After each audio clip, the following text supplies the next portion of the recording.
Assalamualaikum students, I hope you all are fine and you're watching Educational Central channel.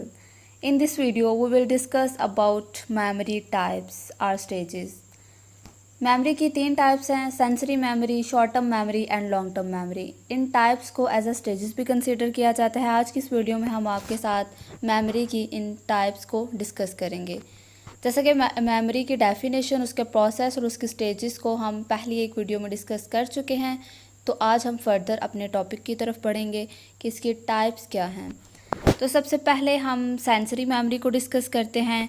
जैसे कि sensory memory, आपको इसके name से show हो रहा है कि सेंसरी, इसमें हमारे सेंसेस इन्वॉल्व हैं। सेंसरी मेमोरी में हमारे 5 सेंसेस इन्वॉल्व होते हैं जो इन्वायरमेंट में से स्टिमुलस को परसीव करते हैं और उस इंफॉर्मेशन को ब्रेन में स्टोर करते हैं। सेंसरी मेमोरी में इंफॉर्मेशन जो है वो टेम्पोरेरी स्टोर होती है, यानी कि मैक्सिमम या लॉन्ग ड्यूरेशन के लिए स्टोर नहीं होती, बल्कि इसका जो ड्यूरेशन है वो वेरी शॉर्ट टाइम पीरियड होता है। बाकी दोनों मेमोरी की टाइप्स की निस्बत इसका जो ड्यूरेशन है वो सबसे शॉर्ट है। अगर हम इसके ड्यूरेशन की बात करें तो इसका ड्यूरेशन 0.5 to 3 सेकेंड्स है या 200 to 500 मिली सेकेंड्स है। यानी कि सेंसरी मेमोरी में जो भी इंफॉर्मेशन स्टोर होती है वो बहुत जल्दी जो है हमें भूल जाती है, हमें याद नहीं रहती। इसी तरह से अगर हम इसकी कैपेसिटी की बात करें तो सेंसरी मेमोरी में एट अ टाइम हम 3 to 7 यूनिट्स को स्टोर कर सकते हैं। अगर हम सेंसरी मेमोरी की एग्जांपल देखें तो सिंपल सी एग्जांपल हम ये भी ले सकते हैं, जैसे कि आप हमारी अभी वीडियो देख रहे हैं, तो जैसे ही वीडियो एंड होगी तो अगर आपसे कोई क्वेश्चन करे कि हाँ जी आपने वीडियो में क्या क्या सुना है हमें बताएं, तो आप एग्जैक्ट वर्डिंग में नहीं बता सकते कि आपने इस वीडियो में क्या सुना है। क्यों? क्योंकि सेंसरी मेमोरी जो है वो बहुत जल्दी ख़त्म हो जाती है। ख़त्म तो इस तरह से, यानी कि आपको एग्जैक्ट वर्डिंग याद नहीं रहती कि वीडियो में क्या एग्जैक्ट वर्डिंग हमने यूज़ किया है, लेकिन आपको कंसेप्ट समझ आ जाएगा, आप कंसेप्ट एक्सप्लेन कर दोगे, लेकिन आपको टू द पॉइंट वर्डिंग जो है वो याद नहीं रहेगी। तो इसका क्या मतलब है कि सेंसरी मेमोरी का ड्यूरेशन बहुत ही शॉर्ट होता है। अगर हम अपनी सेंसरी मेमोरी में जो भी स्टोर डाटा है उसकी बार बार रिहर्सल करें तो फिर वो इन्फॉर्मेशन या डाटा शॉर्ट टर्म मेमोरी में ट्रांसफ़र हो जाता है। इसकी एग्जांपल आप इस तरह से भी ले सकते हैं कि जैसे कि नर्सरी क्लास का बच्चा है कोई, तो जैसे वो एप्पल, ए फॉर एप्पल लिखता है और अपनी टीचर से भी एप्पल सुनता है, तो वो उसके सेंसेस के थ्रू अपने उस इन्फॉर्मेशन को परसीव करता है और स्टोर करता है एक शॉर्ट टाइम ड्यूरेशन के लिए। लेकिन जैसे ही वो बार बार इसकी रिहर्सल करता है तो वो डाटा, यानी कि ये इन्फॉर्मेशन जो है उसकी शॉर्ट टर्म मेमोरी में स्टोर हो जाती है। तो मेमोरी की जो सेकंड टाइप है वो है short term memory. Short term memory में जैसे कि इसके नेम से शो हो रहा है कि इन्फॉर्मेशन जो है वो शॉर्ट ड्यूरेशन के लिए स्टोर रहती है। इसकी भी कैपेसिटी लिमिटेड होती है और इसका ड्यूरेशन भी लिमिटेड होता है। लेकिन शॉर्ट टर्म मेमोरी में ये होता है कि हम जो भी इंफॉर्मेशन, इनकमिंग इंफॉर्मेशन है, उसको कुछ मिनट्स यानी सेकंड्स टू मिनट्स के लिए हम विदाउट रिहर्सल चीज़ों को रिकॉल कर सकते हैं। इसकी एग्जांपल जैसे कि अभी हमने ऑलरेडी डिस्कस की है एप्पल वाली, कि जैसे ही वो बच्चे के शॉर्ट टर्म मेमोरी में इंफॉर्मेशन स्टोर होती है एप्पल के, दिस इज़ एन एप्पल, तो वो उसी टाइम क्लास में कुछ मिनट्स के लिए जो है रिहर्सल किए बगैर मैम को उस वर्ड की इंडिकेशन दे सकता है कि दिस इज़ एन एप्पल। लेकिन शॉर्ट टर्म मेमोरी में भी हमारे पास चीज़ें ज़्यादा लॉन्ग ड्यूरेशन के लिए स्टोर नहीं होती, बल्कि इसकी भी कैपेसिटी लिमिटेड होती है और इसका जो ड्यूरेशन है वो भी लिमिटेड है। अगर हम इसकी कैपेसिटी की बात करें तो इसमें सिर्फ 7 आइटम्स जो हैं एट अ टाइम हम स्टोर कर सकते हैं, 7 to 9, मैक्सिमम 9 हो सकती हैं। और अगर हम इसके ड्यूरेशन की बात करें तो इसका ड्यूरेशन जो है सेंसरी मेमोरी की निस्बत तो ज़्यादा है, लेकिन लॉन्ग टर्म मेमोरी की निस्बत इसका ड्यूरेशन कम है। इसमें चीज़ें जो है स्टोर रह सकती हैं मैक्सिमम 5 to 15 सेकेंड्स के लिए विदाउट रिहर्सल, और सम टाइम मिनट्स तक भी बात आ जाती है कि विदाउट रिहर्सल हम चीज़ों को रिकॉल कर सकते हैं। लेकिन जैसे जैसे फिर हमारे माइंड में नई इन्फॉर्मेशन जो है वो स्टोर होती है या डिस्ट्रैक्शन होता है या मतलब पैसेज ऑफ टाइम ऐसा होता है कि हम अपने माजी में बहुत सी चीज़ों को भूलना शुरू कर देते हैं। लेकिन अगर हम उन्हीं चीज़ों की रिहर्सल करते रहे कुछ ड्यूरेशन के बाद, तो वो चीज़ें हमें याद रहती हैं और वो इन्फॉर्मेशन हमारी लॉन्ग टर्म मेमोरी में ट्रांसफ़र हो जाती है।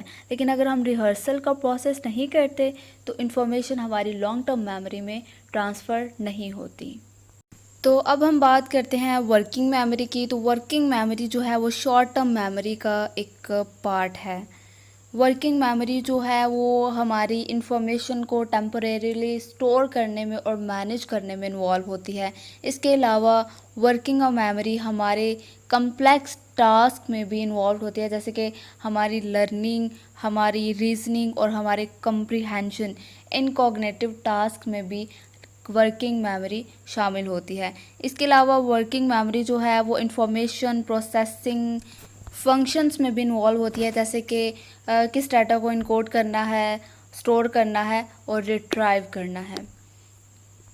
वर्किंग मेमोरी या शॉर्ट टर्म मेमोरी की हम अब एग्जांपल देखते हैं। जैसे कि आपने अपने एग्ज़ाम की प्रिपरेशन की और जैसे फाइनल एंड हुए और आपसे किसी सब्जेक्ट से रिलेटेड कोई क्वेश्चन किया जाता है तो आप उसका आंसर नहीं दे पाते।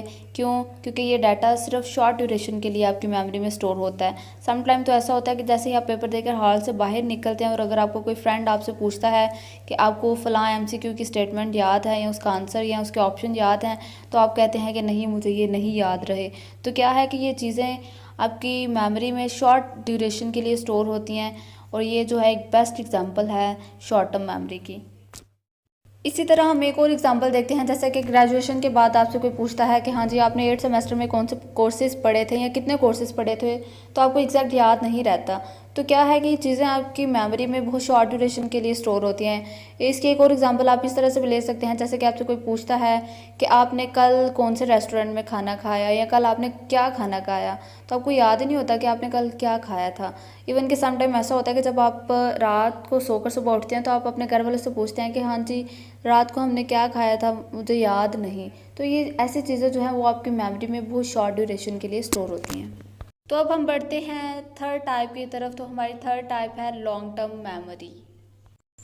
तो जैसा कि इसके नेम से ही शो हो रहा है कि लॉन्ग टर्म मेमोरी में हमारी जो इन्फॉर्मेशन है वो लॉन्ग ड्यूरेशन के लिए सेव रहती है। तो अगर हम लॉन्ग टर्म मेमोरी को देखें तो लॉन्ग टर्म मेमोरी की डेफिनेशन ये है कि इसमें चीज़ें जो हैं वो परमानेंटली स्टोर्ड होती हैं।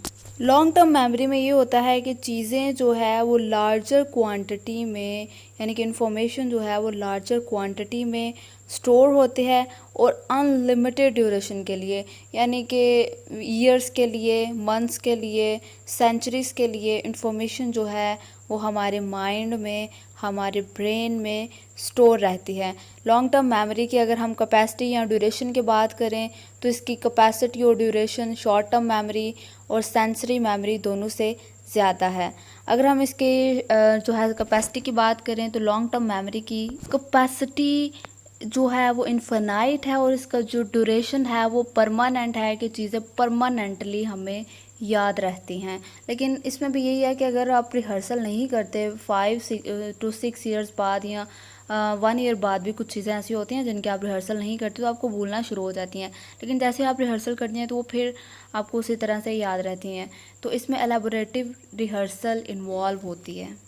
अगर आप लॉन्ग टर्म मेमोरी की एग्जांपल देखें तो इसके ये भी हो सकता है कि आपको अपनी वेडिंग के कुछ मोमेंट्स जो हैं वो हमेशा याद रहते हैं, या आपको अपनी ग्रेजुएशन का जो लास्ट डे है वो हमेशा याद रहता है, या आपको अपने यूनिवर्सिटी फ्रेंड्स जो हैं वो हमेशा याद रहते हैं। तो ये थे हमारी लॉन्ग टर्म मेमोरी। और इसके अलावा जो है लॉन्ग टर्म मेमोरी में एलेबोरेटिव रिहर्सल इन्वॉल्व होता है। तो एलेबोरेटिव रिहर्सल एक ऐसा प्रोसेस होता है जिसमें हम गिवन स्टिमुलस के मुतल्लिक सोचते हैं। तो लॉन्ग टर्म मेमोरी की फ़र्दर 2 टाइप्स हैं और सेंसरी मेमोरी की फ़र्दर 3 टाइप्स हैं। तो इन टॉपिक्स से रिलेटेड आपको हमारे चैनल पर वीडियोस मिल जाएंगे, आप वो देख सकते हैं। मैं उम्मीद करती हूँ कि आज की वीडियो आपके लिए बहुत इन्फॉर्मेटिव साबित हुई होगी और आपको इसकी अच्छे से समझ भी आई होगी। कमेंट बॉक्स में अपनी राय का इजहार ज़रूर करिएगा और मज़ीद ऐसी वीडियोस के लिए, एजुकेशनल लेक्चर्स के लिए, स्पेशली साइकोलॉजिकल लेक्चर्स के लिए आप हमारे चैनल को सब्सक्राइब कर दें और साथ ही ये बेल आइकन को प्रेस कर दें। शुक्रिया।